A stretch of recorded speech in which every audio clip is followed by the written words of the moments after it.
안녕하세요. 오늘은 3월 31일 목장 성경 공부입니다. 로마서 1장 1절부터 17절을 공부합니다. 4월 첫 주일에 제가 설교해서 그 로마서를 이제부터 좀 설교를 하려고 그러는데 로마서 1장 17절까지를 좀 다루려고 합니다.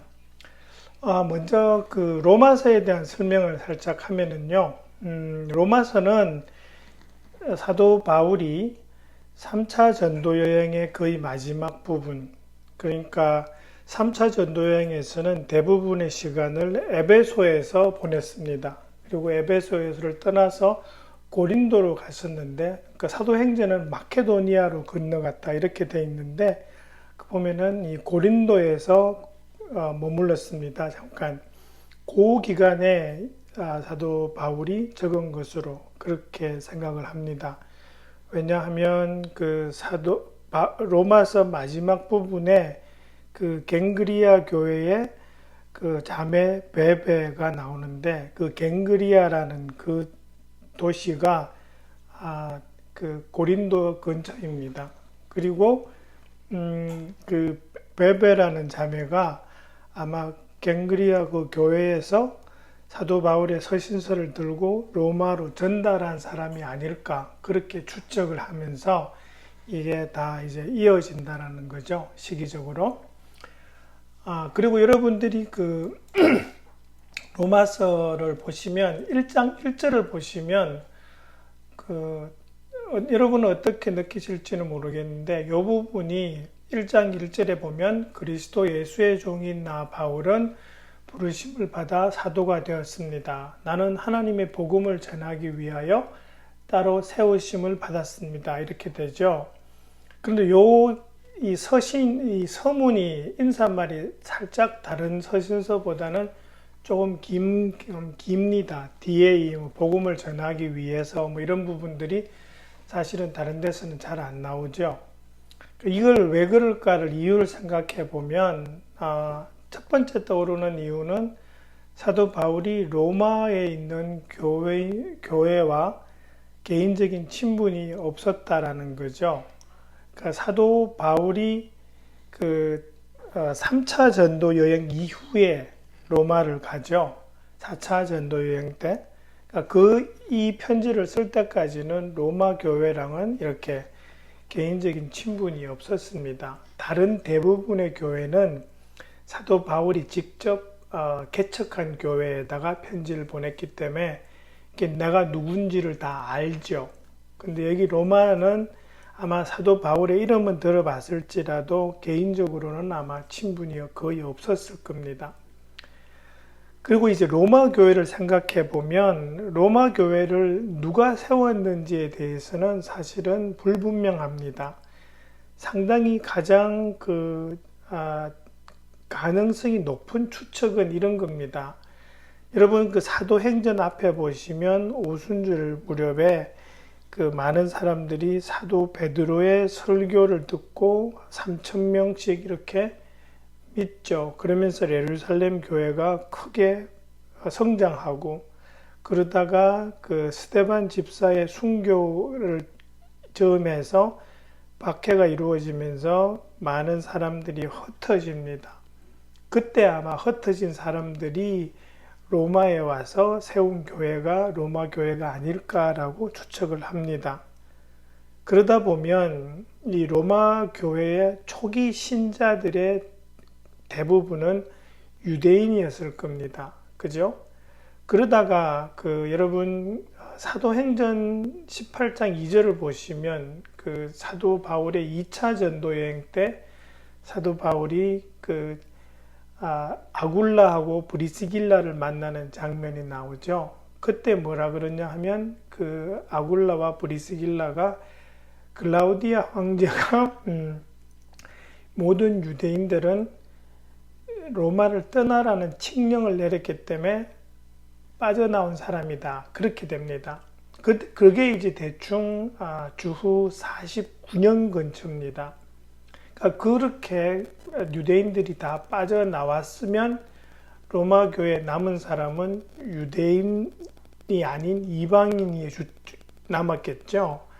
그러니까 한동안은 이방인이 주체가 된 교회가 로마 교회고 그러다가 이제 로마인들이 조금씩 이 유대인들이 로마로 조금씩 복귀합니다. 그러면서 이제 로마 교회가 유대인과 이방인이 섞여 있는 그런 교회가 되었을 것입니다. 그러다 보니까 이제 로마서 중간에 유대인과 그 이방인 사이의 어떤 관계나 이런 거에 대한 설명들이 좀 나오죠. 그런 거를 생각하면 이 로마 교회의 어떤 배경에 대해서 이해를 하면 좀 이렇게 이해가 쉽다라는 겁니다. 그래서 제가 그런 면으로 좀 설명을 드렸고요. 그 내용으로 좀 들어가면 제가 오늘 성경 공부에서는 조금 이렇게 이 로마서가 좀 살짝 좀 어렵습니다. 그래서 그런 부분을 좀 이해를 도울 수 있는 설명들을 좀 붙이려고 하는데 그런 관점에서 오늘 공부를 좀 마련해 봤는데요. 그러니까 그 중에 첫 번째로 좀 설명드리고 싶은 것은 그러니까 우리가 서를 읽다 보면 많이 나오는 단어가 종이라는 단어죠. 그리스도 예수의 종. 이 종은 사실은 크게 두 가지 뜻을 가집니다. 첫 번째 뜻은 노예라는 뜻입니다. 노예는 어떻게 되냐 하니까 자기의 의지와는 상관없이 주인의 전적인 지배하에 있는 사람이죠. 노예는. 그리고 스스로의 의지로서 그 노예 신분을 벗어날 수 없는 그런 상태에 있는 사람이 노예입니다. 근데 이 종이라는 이 단어, 헬라말로 둘로스라는 이 단어에는 영어로 치면 슬레이브라는 그런 의미가 포함되어 있습니다. 그래서 그렇게 슬레이브로 해석을 하면 이제 그런 식이 되는 거죠. 전적으로 주인의 지배하에 있어서 자기가 달리 뭘 하려고 해도 할 수 없는 그런 사람, 그게 종이죠. 다른 하나는 이 하인이라는 뜻입니다. 영어로는 servant가 되는데 로마 시대에 집에 있는 종들은 이 servant에 해당하는 사람이 많았습니다. 그러니까 종이지만 노예이지만 상당히 자유도 누리고 그러면서 자기 재산도 가지는.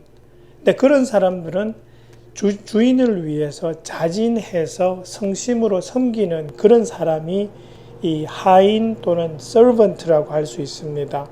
그러니까 이 종에는 이제 그런 두 가지 뜻이 있는데 지금 사도 바울이 종이라고 쓸 때는 사실은 이 두 가지 의미가 다 포함됩니다.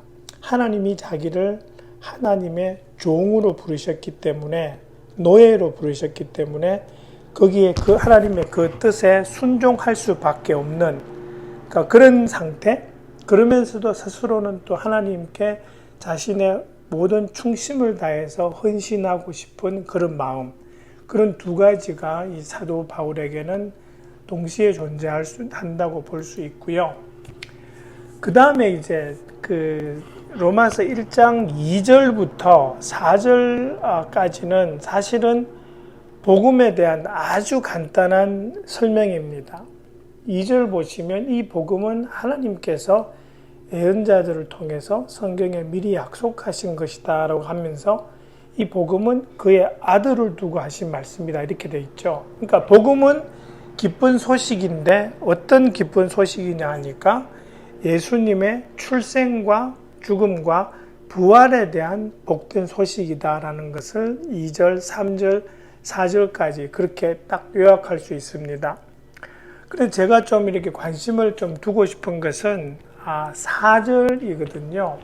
4절에 보면은 성령으로 죽은 사람들 가운데서 부활하심으로 하나님의 아들로 확정되신 분이다 이렇게 돼 있어요. 근데 왜 이 예수님의 부활이 중요한가? 몇 가지 이유가 있습니다. 이건 우리가 구원 이렇게 이야기하고 복음 이야기할 때 대부분 예수님의 죽음에 대해서 이렇게 집중하는데 부활에 대해서도 우리가 분명한 이해를 가지고 있을 필요가 있습니다. 왜냐하면 예수님께서 돌아가시기 전에 예수님께서 죽으시고 사흘 만에 부활하실 거라고 말씀하셨습니다. 그죠? 마태복음 뒷부분에 가면 나옵니다. 근데 실제로 예수님 말씀대로 부활하셨습니다. 그러니까 그건 뭘 뜻하냐 하니까 예수님의 말씀이 믿을만 하다는 거잖아요. 우리가 이야기하는 대부분의 복음은 우리가 4대 복음서를 보면은 다 예수님의 하신 말씀이 주를 이루는데 거기에 가장 근본적인 의무는 이 예수님이 하신 말씀을 믿을 수 있냐라는 건데 예수님이 말씀하신 것 중에 가장 사람으로서는 이해하기 힘든 것이 부활한다는 거죠. 근데 그것을 말씀하시고 그것을 이루어내셨다라는 거죠. 그러면서 우리가 예수님의 말씀은 믿을만 하다라는 게 이 부활을 통해서 증명이 되는 거고요. 두 번째는 성경은 분명히 그렇게 이야기합니다. 죄의 삭은 사망이다. 죄 지은 사람은 다 죽는다 그랬는데 예수님이 죽으셨어요. 그리고 죽은 상태로 계속 머물러 계시면 예수님은 하나님의 아들이어서 우리의 죄를 대신 짊어지고 죽으신 것이 아니라 자신의 죄 때문에 죽은 사람이 되어버립니다. 그죠? 근데 죄 없는 분이 우리를 위해서 돌아가셨으니까 부활하실 수밖에 없는 거죠. 왜? 죽는다는 건 죄 있어서 죽는 거니까 죄 없는 분은 죽는 상태로 계속 계실 수 없다라는 거죠. 그래서 예수님이 부활하시는 거고요. 또 하나는 여러분 죄는 죄의 권세가 있다 그러죠. 우리를 속박하는 그런 힘이 있습니다. 근데 죄의 권세 안에 있던 사람이 죽어서 부활했다라는 것은 그 죄의 굴레에서부터 벗어났다라는 거죠. 죄의 권세에서 자유롭다라는 겁니다. 그래서 우리가 예수님 믿는 사람들이 죄로부터 자유로울 수 있는 능력이 생기는 거죠. 그래서 그 부활은 그런 면으로 예수님의 말씀이 진실이라는 것을 증명하고 예수님이 죄 없으신 분이라는 것을 증명하고 또 우리가 예수님과 같이 부활하는, 그러니까 침례받는 게 죽고 죄로부터 죽고 그 다음에 예수님과 함께 부활하면서 죄로부터 자유로울 수 있는 그 능력을 우리가 받는 거죠. 그죠? 그러니까 완전히 죄로부터 자유로워지지는 않습니다. 이 땅에 살면서는. 그렇지만 우리한테 그런 능력이 생기는 거죠. 하나님으로부터 온 능력. 그런 면에서 이 부활이 아주 중요합니다. 그 다음에 5절을 보시면은 사도 바울이 은혜를 입어 사도의 직분을 받았다 이렇게 됩니다. 그러면서 이제 모든 민족이 믿고 순종하게 한다라는 그런 말씀을 5절에서 해요. 근데 이 5절은 5절에서 그치면 안 되고 6절로 이어져야 됩니다. 왜냐하면 6절에서 뭐라 그러냐 하면 여러분도 그들 가운데 있어서 예수 그리스도의 부르심을 받은 사람이 되었다. 그러니까 여러분과 제가 사도들과 같이 예수 그리스도의 부르심을 받은 사람이다 라는 그 이야기를 하시거든요. 왜 그러시냐? 그거는 5절에서 주어지는 사도들에게 주어진 그 직분, 복음을 전해서 모든 사람이 믿고 순종하게 하는 그 책임이 예수 그리스도의 부르심을 받은 우리들한테도 있다라는 것을 지금 이야기하시고 있다라는 거죠. 그래서 5절과 6절을 연결해서 읽고 그렇게 해석하는 것이 필요합니다. 그러면서 이제 쭉 넘어가서 이제 7, 8 이렇게 있는 로마를 방문하고 싶은 그런 계획을 말씀하시다가 11절에 보면서 그 말을 조금 이제 해석을 좀 잘 해야 돼서 다시 말씀드리는데 11절에 보면은 이 로마에 있는 사람들을 보고 싶어 하는 것은 여러분에게 신령한 은사를 좀 나누어 주어서 여러분을 굳세게 하려고 한다라고 그렇게 말씀하세요. 여러분, 근데 은사는 사람이 사람한테 주는 것이 아닙니다. 하나님이 성령을 통해서 우리한테 주시는 거거든요. 사람이 줄 수 있는 게 아닙니다. 그래서 이거 은사는 은혜로 하나님이 주시는 거잖아요. 사람이 주는 선물이 되고. 근데 11절만 그냥 보면은 사도 바울이 내가 여러분한테 은사를 나누어 준다라는 그런 느낌이 들죠. 근데 거기서 멈추면 해석이 이상해지는데 12절을 같이 읽고 해석을 해야 되는 거죠. 근데 이 은사를 어떤 은사인가? 그것은 사도 바울이 하는 말이 여러분과 내가 서로의 믿음으로 서로 격려를 받고자 하는 거다라는 말씀을 해요. 다시 말해서 이거는 서로 섬기는 거예요. 사도 바울이 로마에 가서 로마의 사람들을 섬기고 그리고 로마에 있는 사람들로부터 섬김을 받고 그러면서 서로 격려하고 격려받고 그게 이제 사도 바울이 의미하는 은사를 나누어 준다라는 그런 의미가 된다라는 거죠.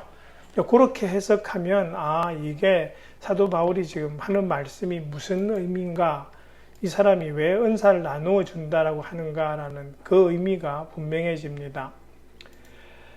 그 다음에 13절로 넘어와서요. 13절에 보시면 열매를 거둔다라는 말이 나오죠. 그러니까 보통 우리 교회에서 이제 열매를 거둔다 그러면 보통 이렇게 예수님 새로 영접하는 것을 생각합니다. 그죠? 근데 우리가 생각해 봐야 될 것은 이 로마서는 로마에 있는 교인들한테 보낸 사도 바울의 서신서입니다. 따라서 이 편지를 받는 사람들은 다 예수 믿는 사람들입니다. 그렇기 때문에 이 13절에 나오는 이 열매가 그런 예수님 믿고 구원받는 거기에만 국한된 것은 아닙니다. 좀 더 넓게 봐야 되는 거죠. 그렇게 되면 어떻게 돼요? 그것은 뭐냐 하니까 로마에 있는 사람들을 만나서 그 사람들하고 이렇게 같이 일하고 그러면서 이제 그들과 동역하고 그러면서 이제 복음 전하고 예수 믿고 하는 그런 열매도 거두겠죠. 그렇지만은 그 과정에서 어떤 열매가 또 생겨요? 같이 동역하는 사람들, 그 로마 교인들의 믿음이 성숙해지겠죠. 근데 사도 바울이 지금 이야기하는 것은 이때 열매는 그런 복합적인 열매라는 것을 우리가 생각할 필요가 있고요.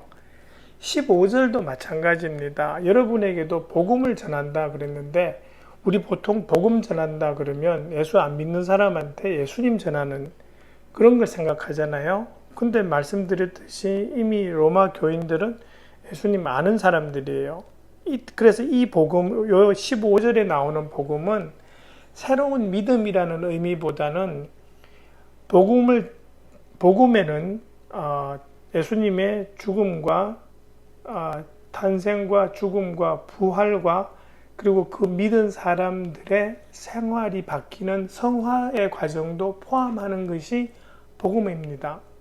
그렇기 때문에 이때 15절의 복음은 믿음의 성숙 또 성화의 단계 이런 것을 의미한다고 생각하면은 이게 이해가 좀 쉽게 되는 거죠. 그 다음에 이제 14절을 잠깐 보면은요, 거기에 좀 이상한 말이 나오죠. 미개한 사람이라는 말이 나오죠. 그죠? 이게 무슨 말인가?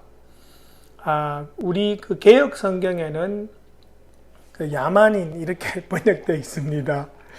이게 무슨 말이냐 하면은 이 당시에 로마는 세계의 중심이었습니다. 그리고 로마에 일반적으로 사용하는 그 생활 언어는 헬라 말입니다. 그죠?